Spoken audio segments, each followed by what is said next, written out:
One thing you always hear from Leica shooters is not just how much they enjoy the shooting experience from like an M body camera, like if you're shooting film, if you're shooting on an M6, if you're shooting digital on an M11, they always kind of recommend you go with Leica glass because these lenses are really beautifully made.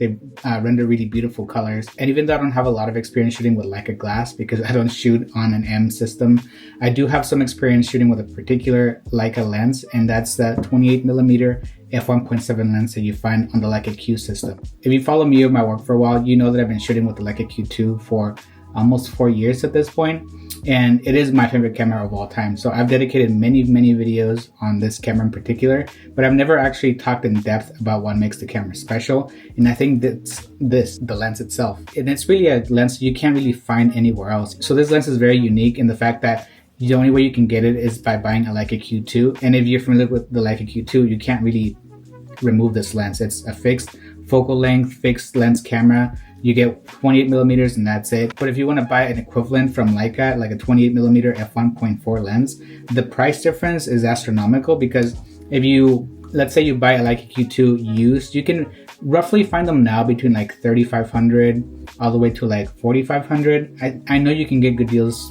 out there.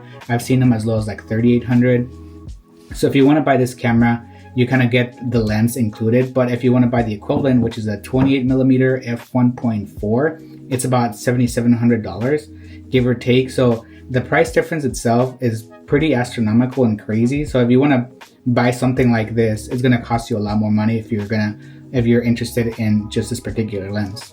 I've talked a lot about this camera in the past and why I love it so much and why it's my favorite camera, but everything that this camera has, it's highlighted or it's enhanced by how beautiful this lens is. Just the build quality itself, it's built really well. It's one of the best lenses I've ever shot with. For instance, you get an aperture ring that's really clicky and tactile.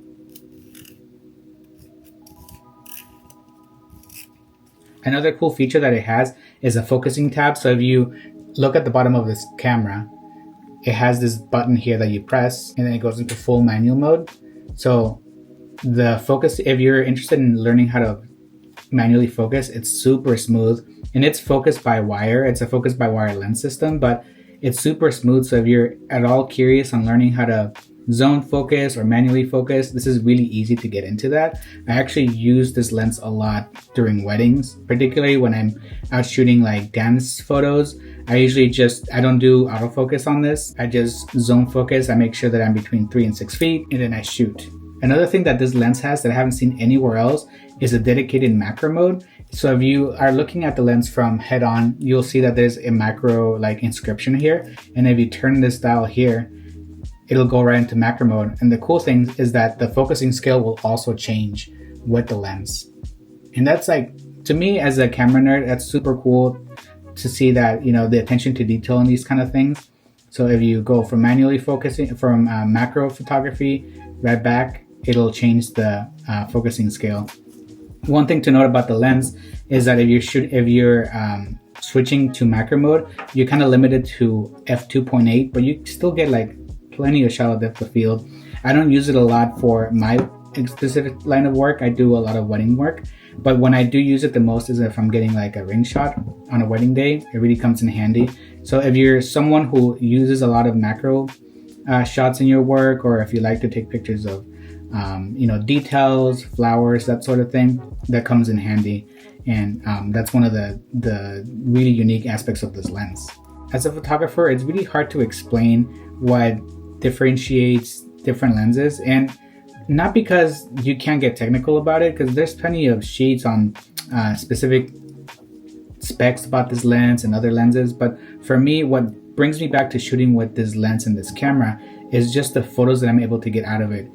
The color rendering that this lens has, it really is something different and something special. And unless you kind of have experience with it or you rent it or something, it is not something I can explain. Like, you know it when you see it. Whenever I take photos with this camera and with this lens, it's just something different. I shoot with plenty of 28mm lenses. A lot of the lenses that I own, even zoom lenses, start at 28mm just because I am so comfortable in that range. So I own a Nikon 28mm lens, a 28 to 75mm lens, and this is my other 28mm lens.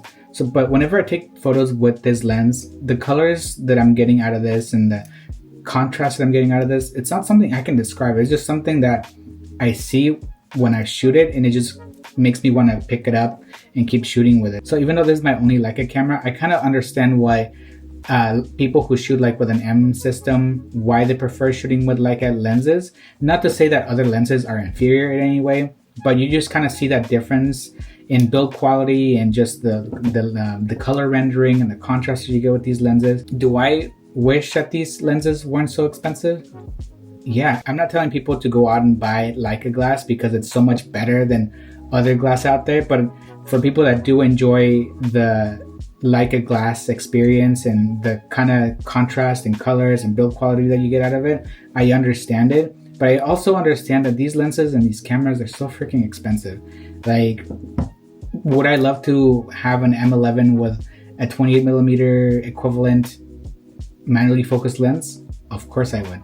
And if I could afford it, I would definitely add it to the kit. But it's so astronomically expensive. You're looking at like $14,000 for that kind of setup. So if you're at all interested in that kind of experience, a great way to get into it is a Leica Q2. I think out of all of the different Leica Q cameras and even their other Leica bodies, I think this is the most bang for your buck that you're gonna get, especially because this lens is so freaking good. So thank you so much for watching this week's video. If you have any questions on the Leica Q2, the lens, anything in particular, leave them in the comment section below. I'll get back to you. And if you're not subscribed, please subscribe for more videos like this, and I'll see you next time. Bye.